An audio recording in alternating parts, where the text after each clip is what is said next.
on this and could only find about a $10,000 or $20,000 difference possibly in what we currently pay IT versus if we had it in-house. And the amount of service that we get, I think far outweighs that small difference because, as we know, they're out there 24/7. They're extremely familiar with the system. They also work hand in hand with the sheriff's department and all those issues. And I just think that their services for the amount of money and difference to keep it in-house versus having it contracted out is negligible. So it'd be, I'd like to see it stay the way it is. Brad? I actually have some updated numbers on that.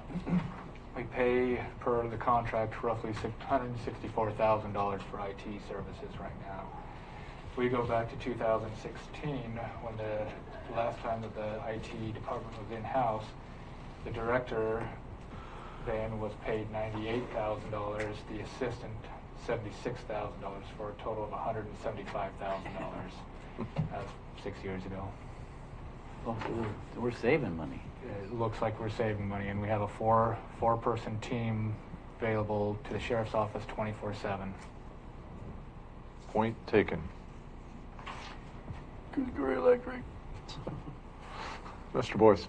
And there's another way to save, and I think we all it would require everyone that here that has a computer a little more discipline, and that is go into what they call the the major user or the person that's in the department that has the most knowledge, and just ask them for the help, and instead of calling up IT, and so I don't mind calling JJ at all.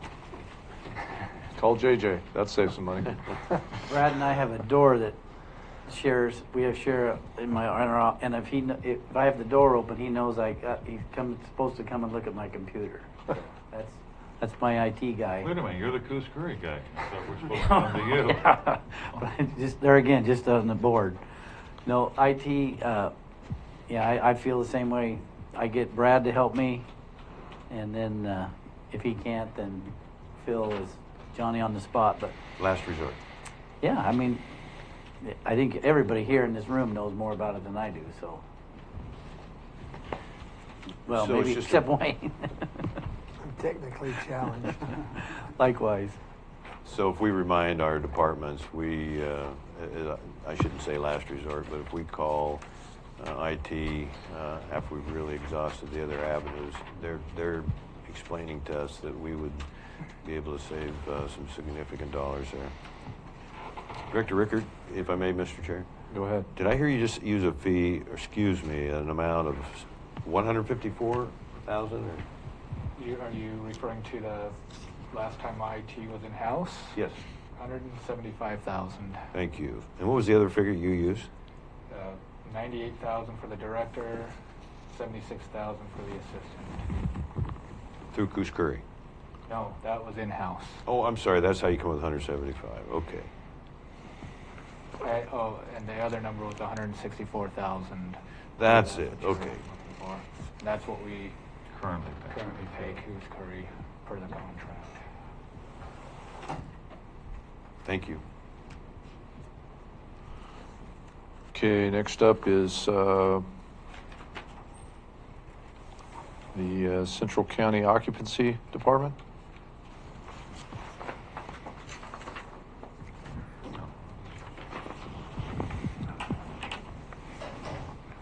Anybody? And then after that is page 199 is building repair and construction projects. So before we get into that, it's 3 o'clock, so we'll take our mandated break right now. So 3:15.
There's something about having land and sea.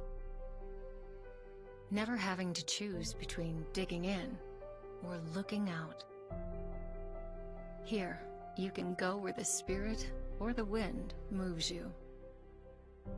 To the tops of the trees, along secluded beaches, or into more wild and scenic rivers than anywhere else in the western United States. We're the closest place to the sunset while still keeping your feet dry, and a destination where anyone can begin. We share more than we keep, so you can see more than you imagined. This is a place you have to touch, hold, and feel to believe. The entire shoreline of the West Coast's best coast is open to you, and playgrounds made of forests are waiting for you. Escape to Curry County and don't leave anything out.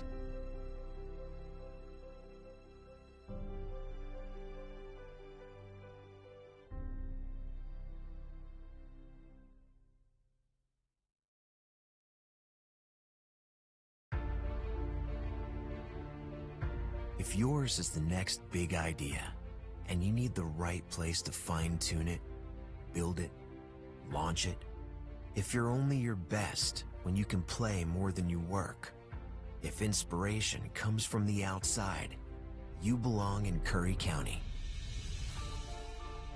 The westernmost point of the land you love, and the edge between familiar and uncharted.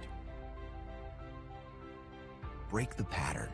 Be where the airports are as close as the beaches, and industry and recreation never cease to amaze. Dock, dive, and dine in a single day, and never lose your connection. This is the threshold of the West. Live where you can do you, and do it well, at the farthest point from ordinary. Curry County, living on the edge.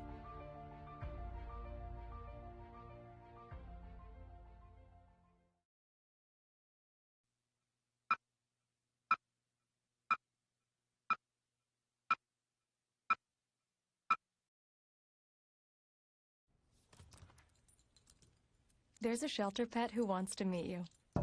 Meet one today. Visit theshelterpetproject.org. Adopt.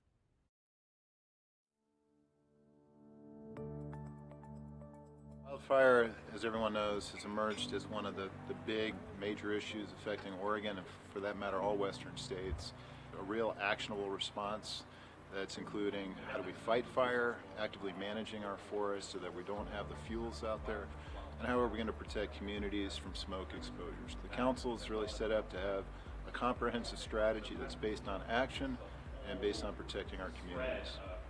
The primary focus we as a board have come through with is that in researching the policies for fire management, yes, prescribed fire has its place on the landscape, but not during fire season. We, as a county, passed a proclamation that says once the state fire marshal declares fire season, it'll be nothing but full suppression, and recently took a resolution to the National Association of Counties, essentially says that they support coordination between agencies and local governments for the health, safety, and welfare of the citizens regarding fire. Prescribed fire, fire season, anything that affects our citizens. This is Lily Morgan from Josephine County, and we are at the Rogue Leadership Forum today looking at the best possible partnerships that we can come up with to fight the fire issues and the smoke issues that we're facing in Southwest Oregon.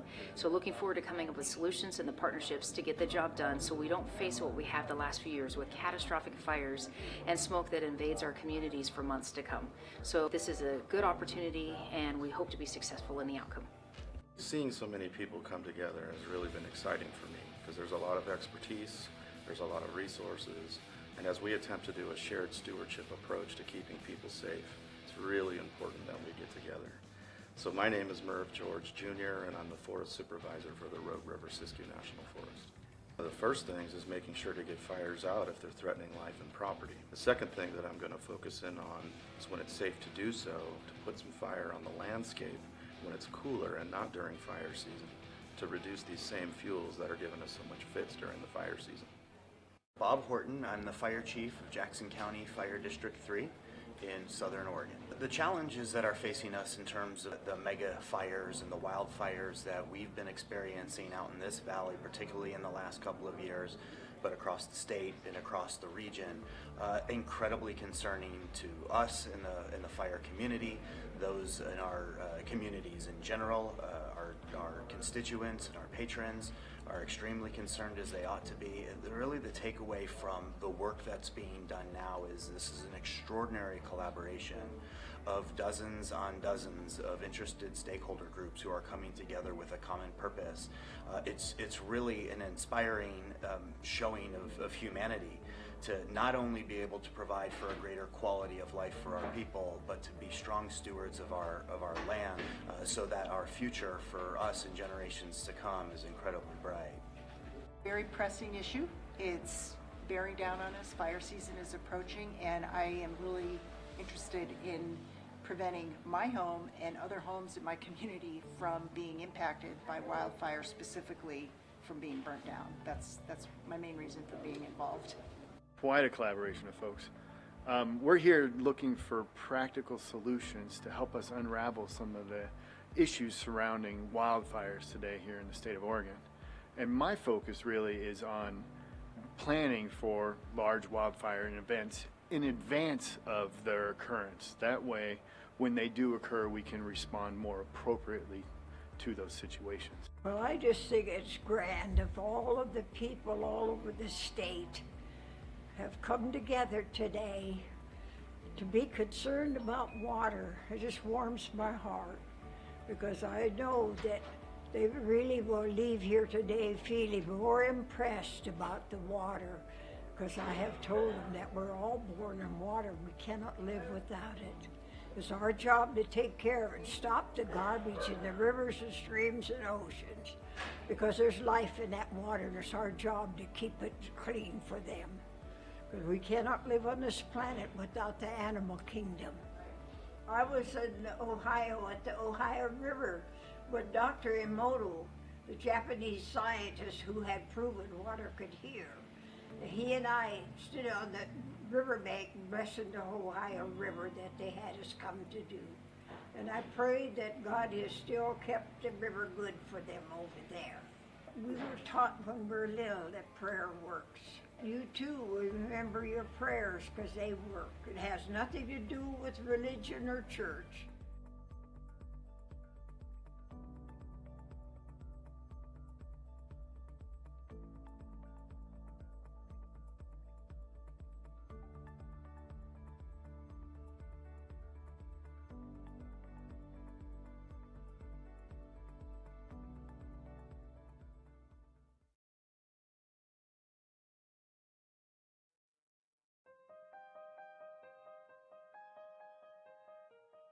Why do counties matter? Simple. Counties provide the services we all depend on. If you're concerned about crime, get a regular flu shot. Drive to work. Take public transportation. Or experience a natural disaster in your community. Chances are you benefit from county services. That's why counties matter. With America's system of federalism, counties are a key level of government, serving the people directly. So, do you vote? Had a recent hospital stay? Know someone in a nursing home? More reasons why counties matter. There are 3,069 counties across the country, with populations big and small. Most of us live and work in one. Even the nation's capital is considered a county. These county governments ensure that the food you eat in restaurants is safe.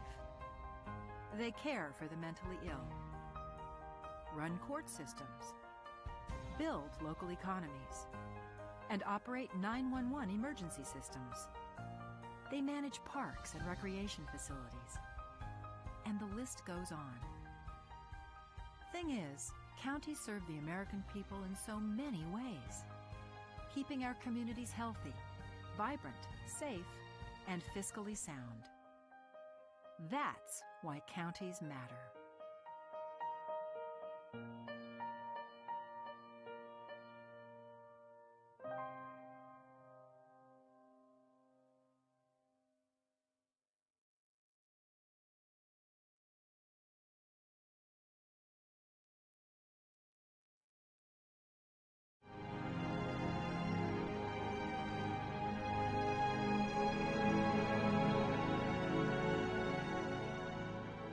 Hi there, I'm Patrick Priest, Executive Director at CIS.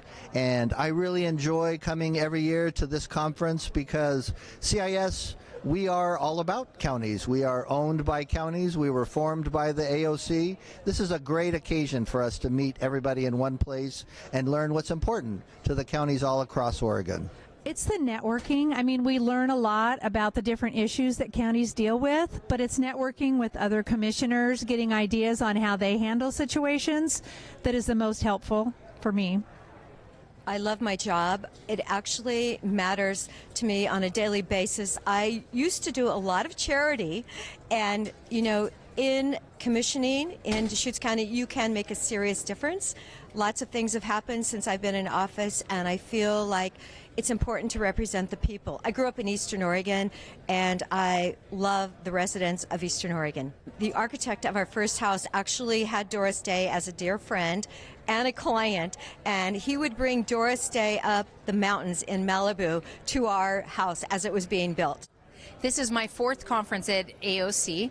My favorite part is the fellowship with other commissioners and coming up with solutions with common situations and with commissioners from around the state to best serve our people. My favorite part about being a commissioner in Josephine County is the people that we work with. We live in the most beautiful place, but we have the most beautiful people. They are talented, artistic, caring. We have such a high level of philanthropy and just caring for our fellow citizens, and it's the best place in all of Oregon. Hi, I'm Commissioner Martha Schrader from Clackamas County, Oregon. I'm the current president of the Association of Oregon Counties. Oh my goodness, I've been president for 1 year, but I've been a member of the Association of Oregon Counties since 2003. So one of the reasons I really wanted to be president, and I've enjoyed it so much, is because I get to know everybody across the state, all the commissioners, and I've been from one end of the state to the other, visiting with them, talking with them, and really getting an idea of how we differ, but more importantly, what our similarities are and what we can do with one another to move forward with good county government. I've been coming to AOC now for 4 years. My favorite part of serving as commissioner is trying to bring positive effects for our community and our county. This is my 2nd year at AOC, and the camaraderie that I've found in my Eastern Oregon partners and just the camaraderie of AOC has really blessed my life. My name is Court Boyce, Curry County Commissioner. This is a collection of people, county commissioners, public officials, well attended from all over the state. You know, I have the privilege of working with a very diverse group of people of interest, but they're all teaming up to some good days ahead for our county and our citizens. Hi, I'm Joe DeBolskis. This is my 3rd AOC convention, and my favorite part is the networking with the people. And the breakout sessions are kind of good because it gives me something to focus on, a goal where I want the county to be in 5 years when my term is up. Hi, I'm Tillamook County Commissioner Dave Yamamoto. Our county college class was probably was the best county college class ever at AOC. Sure. We're up and running. Okay, we're back on the record here. We are on page 201, tab 23. Oh, yeah, better go back 2 pages. 2 pages? I'm still on 198. Yeah, me too. You're 198, building repair and construction projects. That's where we're at. Okay. So I need to go back to 198. Did we go through that? Yes, we did. Really? 198? No. He's, his is 198, ours would be 197 and 198, which Okay. I think Brad's would be 199. Yes. We're on resource requirement description proposed. This is for, go back to table of contents here when all else fails. Bear with me. Yeah, 199. 190. Yeah. 199 is building repair and construction projects. Yeah. But I went back to 198, which is Central Curry occupancy. Can we spend just a little time on that? And there's some big numbers in there. Now, I would think waste disposal is at the facilities and maintenance parking lot. Is that a fair assumption? And we got... That's probably all county. Everything? Yeah, that's probably all county. Okay. Services, yeah. Where else do we have dumpsters? Probably have something down in Brookings at Yeah. the VA building. Harbor? Where's that? Harbor? I don't know, I'm just...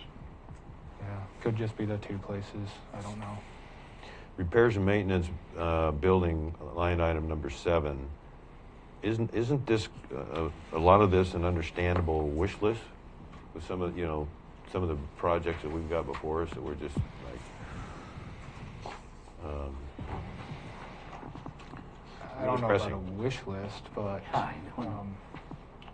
if we're looking at line 7, $25,000, Mr. Brewer would be a better person to speak to this, but I think that it is tools in part to, no, I can't say what that is. Yes, sir. Mr. Chair, I was just thinking on that page, we've been pretty much clipping everybody on vehicles, and he's got 24,000 for vehicle replacement, and I say, if we could go this year without that, replacing that, that's 24,000 we could save. And we've been doing that across the board pretty much, so that's where I'm thinking we could get 24K. Okay, Mr. Pash? I think we were all, I'm not sure if we were all given, but I know I was given a line item, and I don't know if this is for just this one group, which is Central County Occupancy, but then we've also got the building repair and construction projects. And I have a list of things that was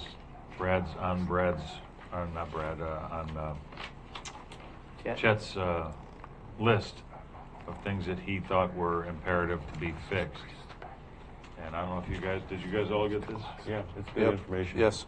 I went through it myself, and I cut, it was a total of 250, and I cut it down to 161.5, so it'd be about 88.5 would be an add to the budget, or deleted from the budget. I don't know how to divide that out, though, from the 25,000 that Commissioner Boyce and Herzog were just, or Commissioner Boyce was just talking about for the building repair and maintenance. But on the repairs and construction costs on 199 and 200, which are the same, I believe department handles all of that. Yeah, I may have missed something here, but this $25,000 is completely separate than the 250 down in that other department. So I'll hold this for later then. But So there are some substantial cuts that I think we could make out of that part.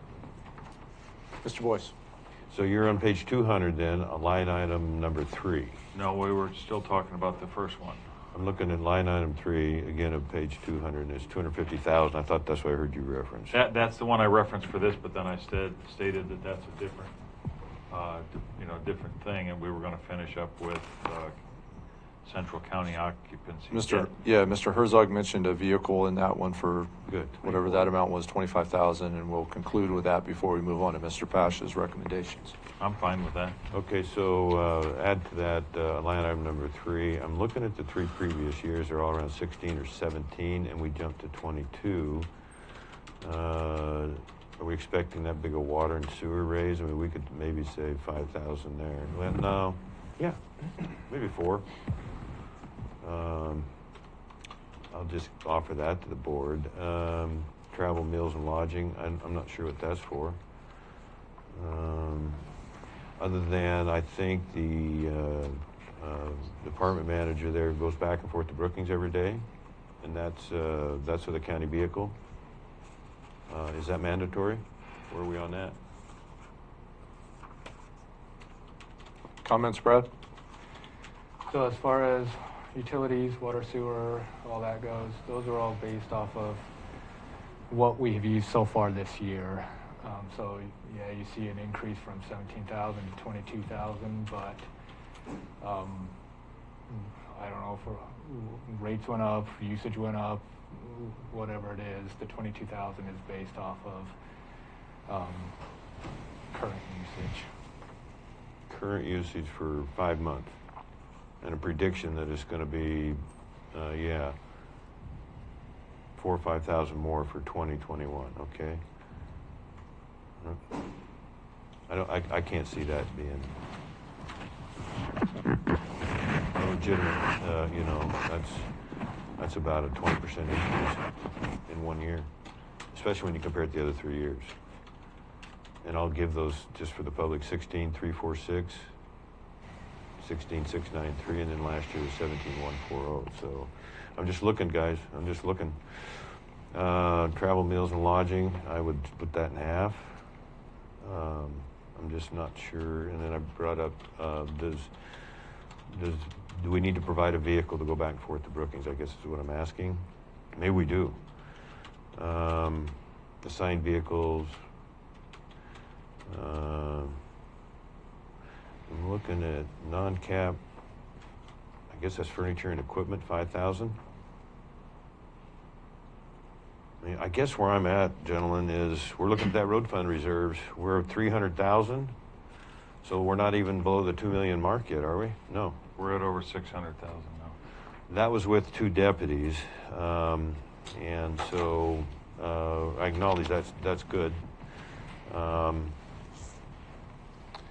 But offered you, and Chair Alcorn offered you the Douglas County predicament, and we're getting a lot more warning, I think. So, is anybody going to speak to if we need to furnish him a vehicle to go back and forth to Brookings every day? It's a maintenance department. I would imagine maintenance needs a vehicle to go back and forth. He's not going to use his private vehicle for doing maintenance tasks for the county. How's he going to carry supplies and tools and everything in his personal vehicle? Then he gets in an accident. What's the liability to the county on that? Well, you drive your rig to Brookings every day. What if you get in an accident? I mean, maybe I'm barking up a wrong tree here. I see it as a big expense. Maybe it's completely legitimate. I don't think that vehicle carries a lot of supplies back and forth. I know that he sometimes works on Brookings property.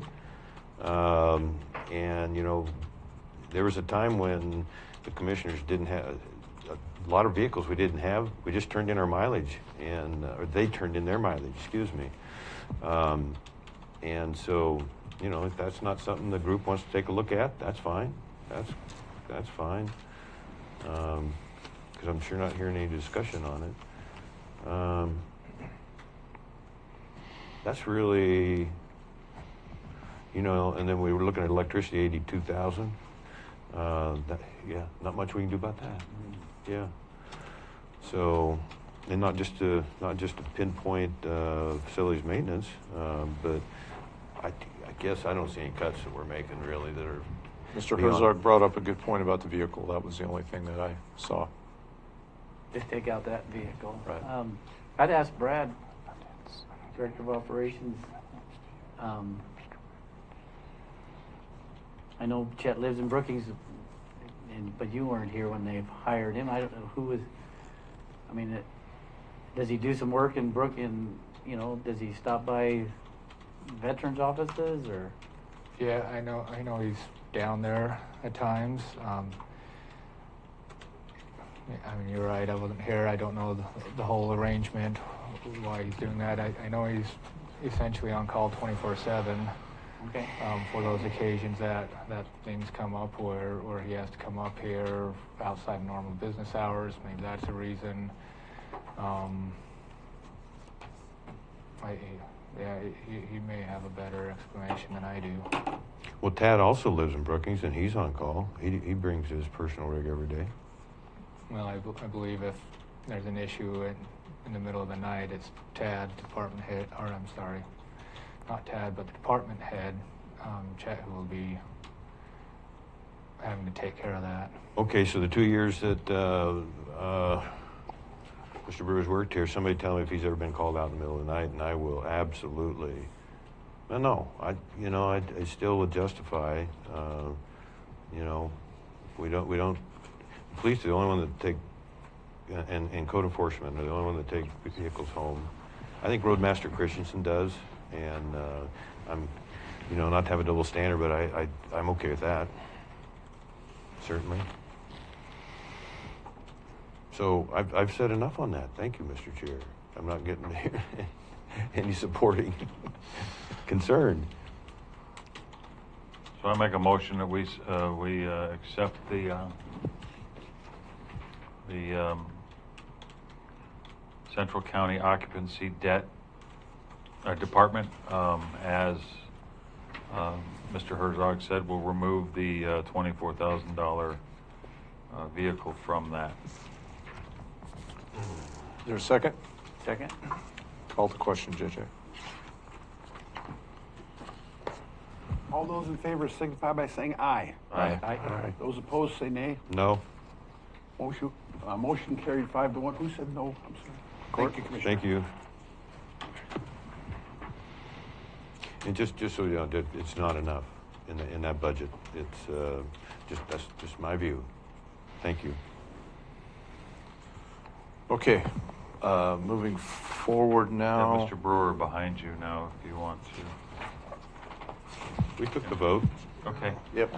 So anyway, as I spoke earlier, I do have this list of things that Mr. Brewer gave all of us, and I don't know if we want to go line by line and compare, but and he may not be happy about this, but I took $250,400 and made it $161,500 by removing some things, and there are some things like caulk on windows, and I know some of them we might improve because he said there's literally water running down inside the windows into the wall on some of the inside ones, and then there's $40,000 for caulk outside, and I said let's wait on that one because we may be getting a new courthouse. Hopefully that can happen in years to come. So I'm just thinking there's some things we may want to wait on, and some we may not want to wait on. So I circled on here the ones I'd like to move forward, I think are necessary to move forward with, and it's for the committee to decide. I just don't know how we go through this list and decide what ones we're gonna and what we're gonna, ones we're not going to without literally going line by line. I think we adopt what you just. I think we're going to need time to review that, and you could copy for us what your recommendations are, and then we don't have to make the final decision today. I could do that. Oh, boy.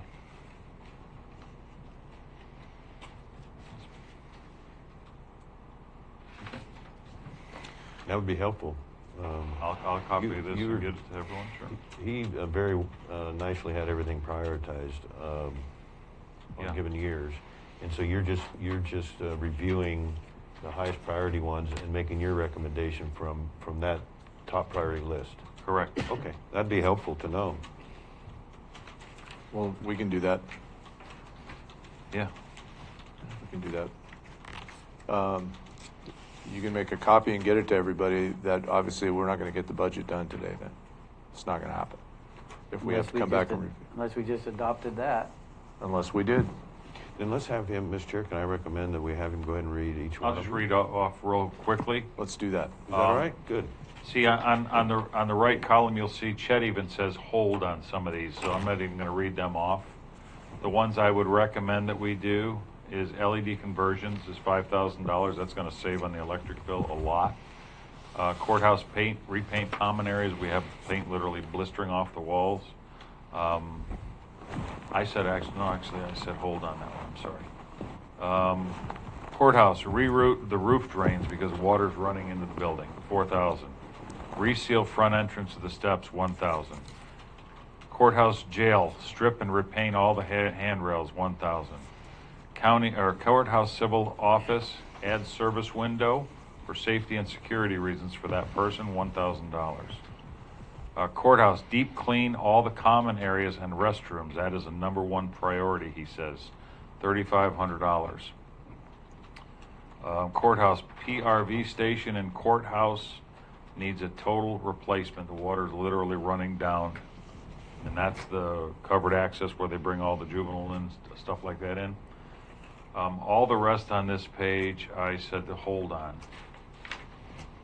The second page, drinking fountains, no, I'm sorry, wrong one, dump trailer. And that's something that this board may want to consider or not. He says it's imperative that he have one. It's literally costing the county a lot of hours and time running back and forth with small loads. Dump trailer, and it's $6,000. Asbestos abatement and removal projects, $10,000. Ceiling tile replacements from old leaks and the mildew, $4,500. Whole campus, SL1 whole county campus, and that was $3,000. And he explained to me, the next one is the gen sets annual load testing. That hasn't been done in a long time between the county and the sheriff's department. I guess they're supposed to come down and load test the generators to make sure in an emergency they come on. It hasn't been done in years. That's $10,000. All county offices, carpets must be cleaned, $5,000. Handicap spots. Let me see, that's all county handrails and curbs to be repainted, $1,500. The roof hatches on a couple of the buildings have to be replaced. The seals are completely shot. That's $3,000. Would you mind repeating that one? The roof, I guess this is the courthouse. There's some roof hatches to get up on the roof. And I guess the hatches are rusted and their seals are shot. $3,000. In the annex building, that one's away. Curbs and handrails must be repainted, $1,000. Sump pumps and piping repaired on the roof, $1,000. Roof repair and seal coat, a new seal coat over part of it, is $6,000. In the jail and sheriff's office, the office flooring project, which was started, never completed, must be completed. That's $7,000.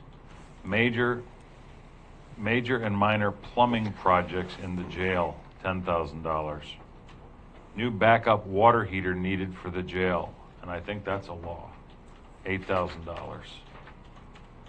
The sheriff's system generator exhaust must be repaired. It's actually, when it starts, it runs exhaust into the sheriff's department, $10,000. The exterior alley door must be repaired. It's fallen off the hinge and or replaced, $500. The cooler house replaced on top of the sheriff's office, $2,000. And the dispatch Sally Port roof must be replaced, and that's a big one, $30,000. Parts retention for the jail is $4,500, and use of safety items and issues that are necessary an additional $3,000, and that totals $161,500 from $250,400. So it's about an $89,000 cut. Commissioner Boyce. Thank you. We know what the water damage does in this country. I would say anything on that list that Commissioner Pash just identified, communicated, that we make those a top priority. Whether it's leaks in the jail on top of equipment, whether it is hatches that are bad that are going to let water in, water running down the jail, I would make those, our absolute top priorities. And then I would look at putting all those under, at least those that are kind of related, putting them under a contract and going out for bid to get those done. and not take some of the pressure off our people there. Not that they can't do it, but we know that list right there shows that they're overwhelmed, to say the least. And so that would be my recommendation for the board to consider. Anything that has to do with water decomposition or destruction, that's a little strong, but yeah, it's any mold, all the rest of it. Paint peeling because of moisture. Yeah, there you have it. Commissioner Pash. I would just like to recommend that as a budget committee, we approve the budget, and then how that budget is put out, that's for the board to decide. So. Okay. Agreed.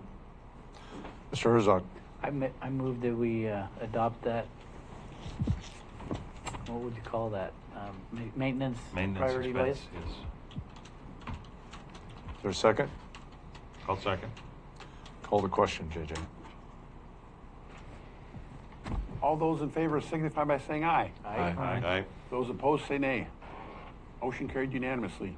I think we're getting done. Okay, is everything else, Brad, is that all passed through? Those are, yes, they are. Those are all the tabs we have. to go through. Okay.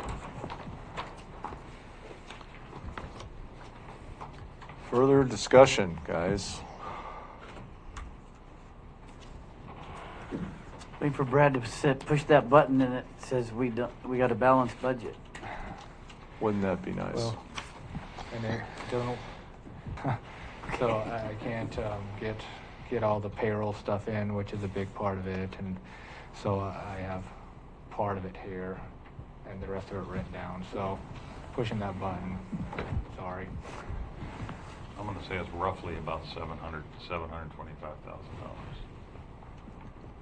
Ballpark. Are we going to get a confirmation on that? Once I get all the numbers in. Okay. Appreciate it. Yeah, 'cause the payroll and all the PERS and all that, I can't figure that one in my head. So when does that happen, Brad? I'm off tomorrow. I'll start working on it on Monday. Should only take a day or two to get it all entered in.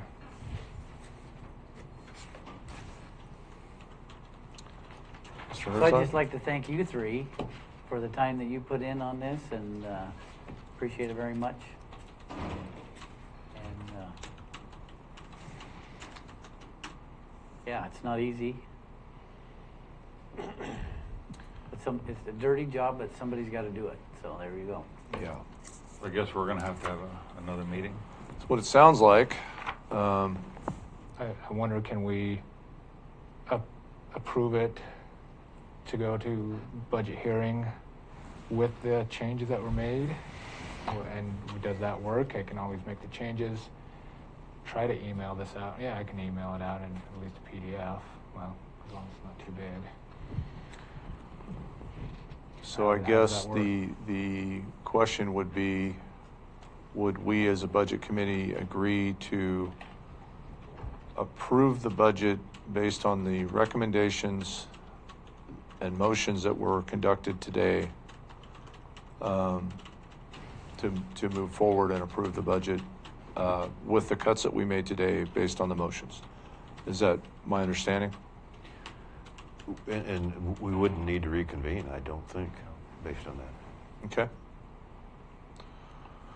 So is there a motion?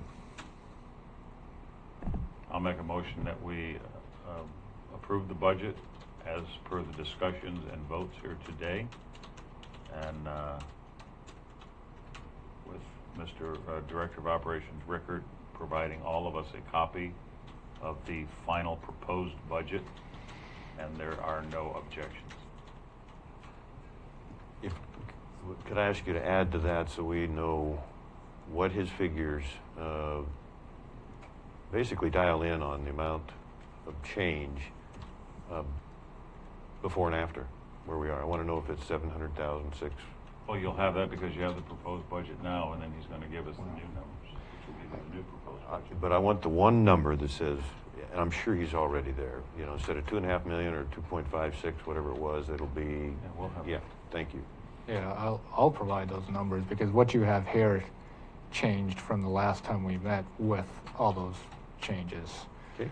So I think it was really closer to 2.8 once all those previous changes were entered in. Now we're going to reduce it by roughly 700,000. I'll second that motion. Discussion? I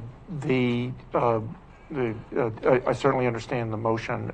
Will there be any additional meeting concerning the shortfall and the revenue recommendations that may follow from this meeting? That's a very good question. Mr. Pash. My motion said, unless there's objection. If there's objection, then yes, we would need another meeting to readdress some issues. Right, and then it would be looking at what you're going to cut, which I don't know what we could cut. So, and again, it's an unfortunate situation. Very much relying on all of you to move forward with some solutions on generating revenue, and I'm confident it will happen. It's got to. It's got to. And I think there's some good ideas out there. Hopefully the issues with the jail, I know we're at the front of the line with the state on that, and hopefully that those of the public that watch this understand the seriousness of what's happening there with that facility. So there is a motion and there's a second. And further discussion, Mr. Boyce. I'm sorry, Mr. Chair. I'm just following a little bit of what Mr. Baker's saying. I think, correct me if I'm wrong, you might be recommending the Budget Committee come back and say, okay, yes, here's how we're dealing with the deficit. And that would mean, does the Budget Committee weigh in on the decision of the road fund reserves? To add to that, essentially we are presently in a deficit shortfall situation to the tune of like somewhere around 1.9 million. Good point. Obviously, the Budget Committee and the commissioners need to address that in some form or fashion. And so what I'm asking is there going to be some sort of an activity and a follow-up to address that shortfall? In that case, Mr. Chair, I think we are going to have to reconvene the Budget Committee. It shouldn't be a very long meeting, but it would give everybody, including department heads, a chance to say, yeah, here we are. Here's what I recommend. Here's what I don't like. Go from there. I think the public would want your input, all three of you, in my view. Okay, so I go back to, we have a motion. We have a second.